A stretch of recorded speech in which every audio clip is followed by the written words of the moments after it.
Alors, bienvenue à Saint-Léger-du-Ventoux, une des plus belles falaises de France, qu'on a choisi ici avec la Fédération française montagne et escalade pour organiser ce rassemblement de jeunes compétiteurs français. C'est absolument essentiel qu'ils aient cette expérience en falaise, non seulement pour mieux comprendre l'activité, pour élargir leur horizon et en plus parce que c'est vraiment l'héritage qu'on a de l'escalade en mur artificiel, il vient de la falaise et avant bien sûr de l'alpinisme. Non mais il y avait des bonnes prises, du coup il y a de quoi délayer un peu, mais après les sections sont un peu dures, du coup il vaut mieux bien se reposer. Il fait froid, ça fait super mal aux doigts, mais c'est super joli. Ah bah pour moi, aller grimper en falaise alors qu'on fait beaucoup de murs, c'est quand même une ouverture sur complètement autre chose. Et en même temps, il va y avoir plein de voies dures, donc ça va leur permettre de forcer et de faire des voies sûrement plus dures qu'ils feraient en mur, tout en découvrant un milieu incroyable en fait, parce qu'on est dans des sites hyper beaux, c'est quand même ça, les sites de falaise sont toujours situés dans des lieux magnifiques, surtout en France. C'est le cas à Saint-Léger, ça va être le cas à Bioux ou les Calanques ou le Verdon, c'est quand même des lieux incroyables. Alors nous, on leur a choisi un site qu'on aime particulièrement, c'est ici Saint-Léger-du-Ventoux, un des plus grands sites de France. Et surtout au niveau des voies difficiles, puisque le niveau moyen de la falaise, ça doit être tourné autour de 8A. Savoir qu'il doit y avoir à peu près plus de 200 voies dans le 8. Les jeunes, déjà je pense qu'ils n'ont aucune barrière mentale. C'est-à-dire que pour nous à l'époque faire un 8C ça paraissait impossible.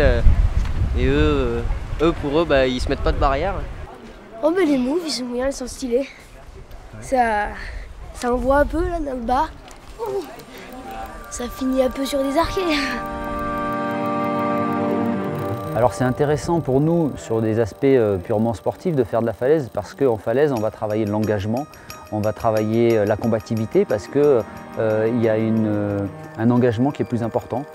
Quand on est au-dessus des points, on a une appréhension qui est plus grande et du coup on a naturellement une envie de réussir, on a envie d'aller de l'avant.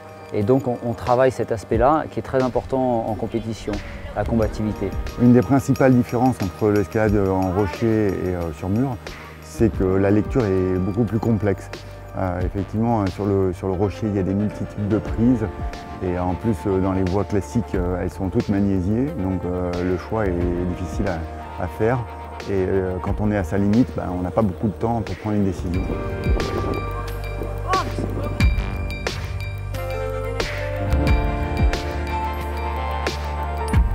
En plus, quand on tente quelque chose, on n'est pas certain d'avoir la méthode.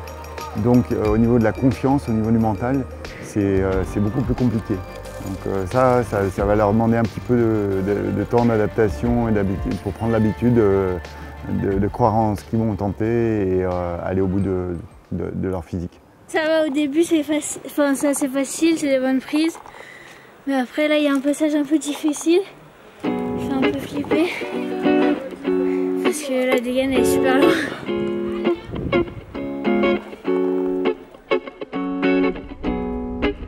Sur le plan mental, c'est un autre sport et ça va apporter énormément. Parce que contrairement au mur, en falaise parfois c'est engagé. Parfois très engagé, puis même il ne faut pas tomber à toutes les zones d'une voie. Donc ça, il faut apprendre à se maîtriser, choisir les bonnes voies. Et ça élargit quand même notre pratique de la grimpe. Et une fois qu'ils auront passé le cap psychologique d'être à l'aise en falaise, en tête, de ne plus penser à la chute, de rester concentrés sur la lecture, sur leur effort physique, sur la voie, après ils seront blindés dans toutes les situations en compétition.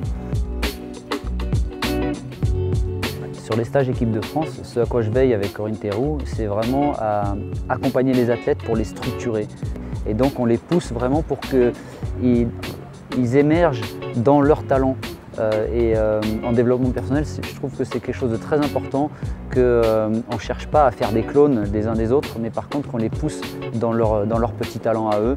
Et je pense que c'est ça la richesse de l'humanité. Et puis la richesse en escalade, c'est que chacun peut s'exprimer avec sa façon, avec sa manière, avec sa morphologie. Les cliffs, je kiffe. Diego, t'as un truc sur la dent. Ça fait une petite touche esthétique. Il y a des passerelles évidentes entre l'escalade de compétition qui demande un entraînement hyper régulier et puis la falaise parce que justement on est quand même super affûté physiquement et on va pouvoir bien s'exprimer. Et même par rapport au big wall, c'est-à-dire que pour aller faire une grande voie où il va y avoir des 8A, 8B, voire 8C, évidemment c'est mieux d'avoir un niveau au-dessus de ce niveau-là.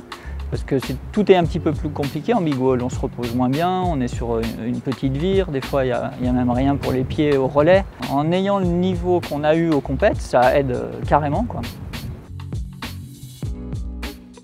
Je suis très heureux d'intervenir sur le RAP, là c'est le Rock Aventure Projet qui a lancé la FFME sous l'impulsion d'Antoine Péché et de Jonathan Crison il y a 2 ans. Et moi j'arrive là pour la nouvelle session.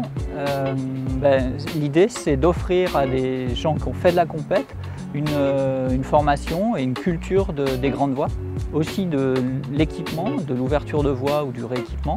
Là on part en Corse bientôt et puis après il y a d'autres projets qui vont nous amener en Chine et puis peut-être une expédition, donc c'est super.